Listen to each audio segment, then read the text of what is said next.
Welcome everyone to another video. It's slow. I'm playing the Bandit Lair. I'm starting off here and then I'm going here for the final wave, wave 15, against the Kingpin. Now this is a little Easter Sunday special that I've got. Starting up right here. Next up, slow plays, Bandit Lair. So we've got to chase the bandits out of their lair, pursue them and draw them out of their lair. Veteran mode here, so don't forget higher level health on all the enemies. Reduced damage by the heroes. Also, the heroes take longer to level up. So I'm going to be clipping through a lot of these earlier waves, just kind of getting through them. You know, you see some bandits, some marauders here, and it's going to be like that for a lot of, like, I want to say the first 9 waves. So we're just clicking through them. Really, the meat on the bones, it starts to come through wave 11 to 15. So that's going to be the focus of this video, 11 to 15. You see we got one marauder at the bottom there. One bandit almost slipped through. Going for perfect score on this level, 20 hearts. And even in the earlier waves, I mean, they're really pushing. You can start to see some of the little spiders, or I mean, well, they're giant spiders. Again, almost made it through there. I think we're gonna get some matriarchs in the up and coming waves. Got some flyers. Thankfully, you know, I'm using Tenshi, so he can attack flying heroes with the meteors. There we go, matriarch swarm. I've got my meteor shower ready, just kind of cleaned them up. We're on wave 7.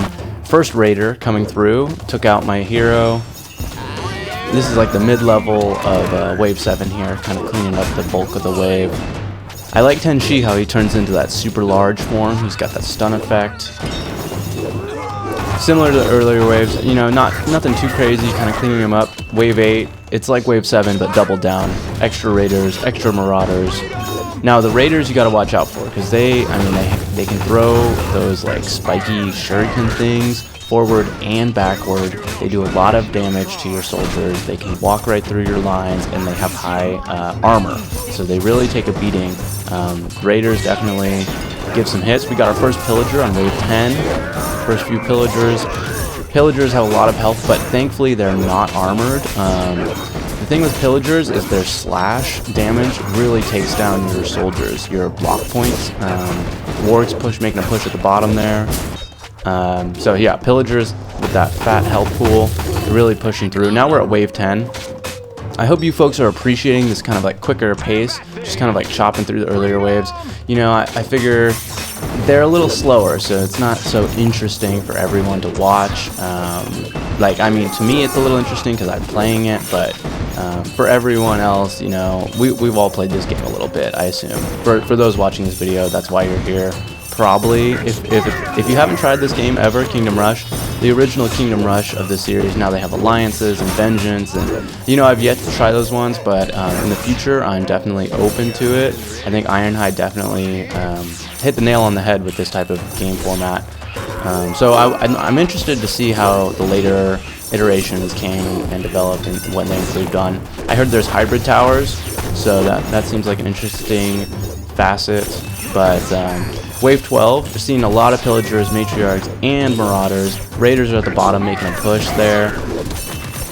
I mean, even with the Holy Order, they're still doing a lot of damage. And the Holy Order, you know, they've got super maximum health. You can get the high armor points. You can give them a self-heal.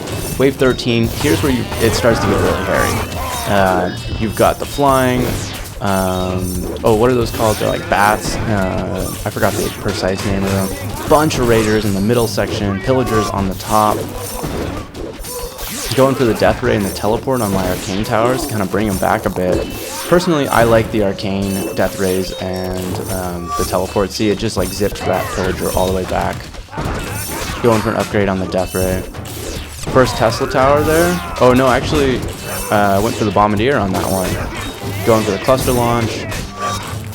Wave 14, I'm seeing 1, 2, 3, 4 pillagers coming up on the final wave here.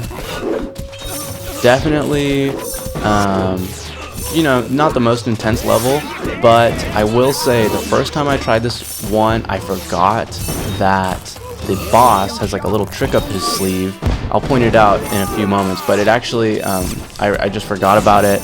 Took me by surprise, and I had to do this level again. So this one took me 2 attempts to get the perfect, but Truthfully, not as hard. So we're starting to see the boss come out. Kingpin here.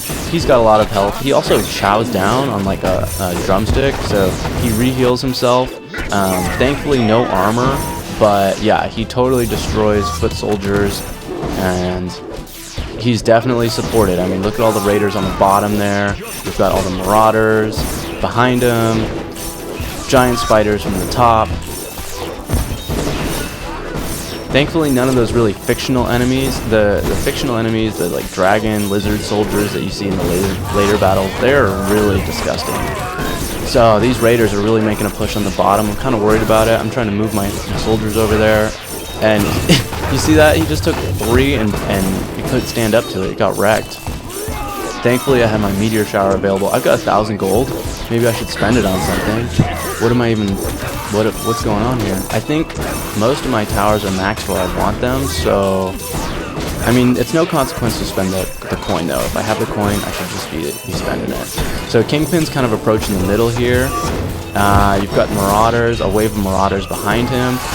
Thankfully, the Musketeers, the Arcane, and the Tesla are really having a strong cornerstone defense against the spiders on the top there. So this is where Kingpin's surprise comes in. He can roll right through that little wooden barricade in the middle and basically form a new path to the end, which is disgusting because it just, you know, you expect him to go down or you expect him to go up, but really he just goes straight through. Fortunately, like I said, no armor, so once he's kind of in this middle zone between all the towers, I mean, the sorcerers are throwing down their damage. Now he's in range of the ranger tower. My bombardier tower is throwing down. Thought I could hit him with the meteor strike, but it didn't really work out. Maybe I should have tried. And that's the end of this one. If you enjoyed it, drop a like, maybe consider subscribing. That's all I got for you today. Slow out.